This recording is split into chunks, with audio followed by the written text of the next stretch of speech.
Miraya's back. Today I'm gonna talk to you about hiccups.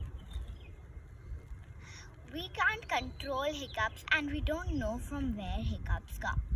If you want to understand hiccups, you have to understand this important muscle. It's called diaphragm. Diaphragm is a dome-shaped muscle. It's very powerful. It stretches between our lungs and our stomach. It contracts and relaxes.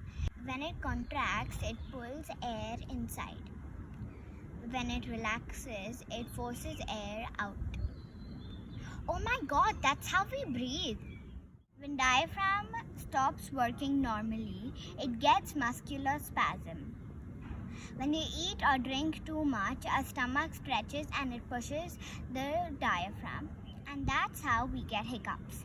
Same thing happens when you talk while eating. Now, my friends, you know why you shouldn't talk while eating. Hope you enjoyed learning about hiccups. See you next week.